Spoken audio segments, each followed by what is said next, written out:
جبت بقى ايه لبس العيد للتوأم بسعر ما تتخيلهوش. جبته ب370 جنيه. هل هو حلو؟ هل مثلا هينفع؟ هل الناس يعني حد هيعرف مثلا ان هو قديم؟ والله ابدا، والله ابدا.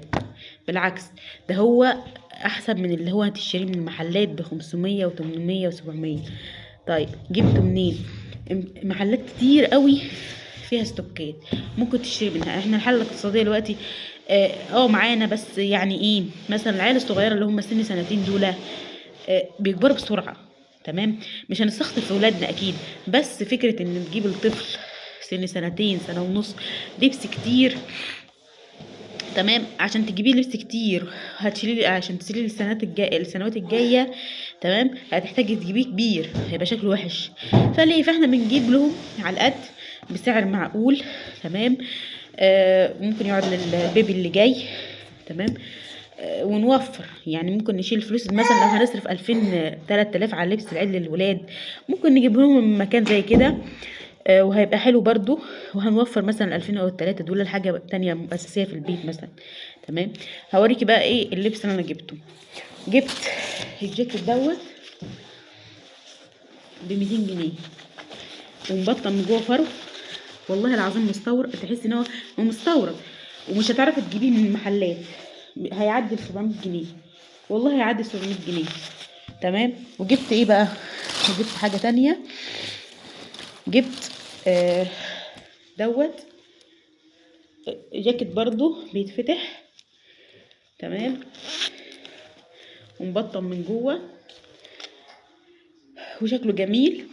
تمام، وجبت عليه دي التيشيرتايه دي. تخيلي دي بس ب50 جنيه. تخيلي دي لو هتجيبيها من محل بره بكام؟ هتعدي ال200 وال300 جنيه.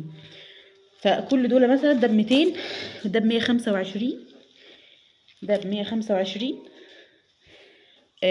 التيشيرتايه دي ب50 جنيه. والله العظيم انا لو شفتها في محل هتعدي ال200. وبصي كمان مبطنه من جوه، يعني خامتها تحفه تحفه، احسن من اللي هتجيبيها من بره. تمام، ده لبس التوأم. وعندي انا تيشيرتايه بيضه هلبسها تحت دي، والبنطلونات الجينز لسه ما كبرتش يعني عليهم، ما استغلتش قصدي، فهلبسها لهم. وهنجيب لهم كوتشين بيض وخلصت. هو ده لبس العيد للتوأم. ما حبيتش ان انا الصراحه اكلف جوزي ولا احمل بيتي فوق طاقته، لان الدنيا مش مستحمله. وبالعكس مش هعرف اجيب الخامه دي من بره، ولا هتبقى حلوه بالشكل دوت، ولا هتبقى شياكه كده.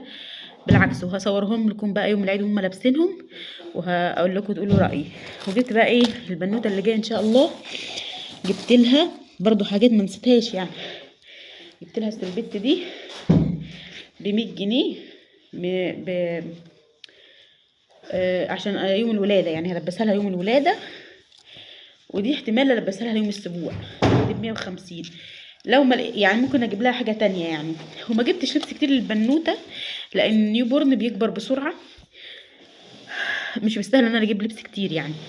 عندي لبس واخداه من اخواتي، فهغسله وهيبقى زي الفل، وهتلبسه وهتقضي 3 4 5 شهور الاولانيين باللبس دوت، وبعدين نجيب لبس جديد. ما تحاوليش تكلفي نفسك ولا تكلفي بيتك، والدنيا هتبقى تمام معاك ان شاء الله. وكل سنه وانتم طيبين وعيد سعيد عليكم. وما تنسيش بقى ايه، تشتركي في القناه وتفعلي زر الجرس وتضغطي لايك لو عجبك الفيديو. السلام عليكم.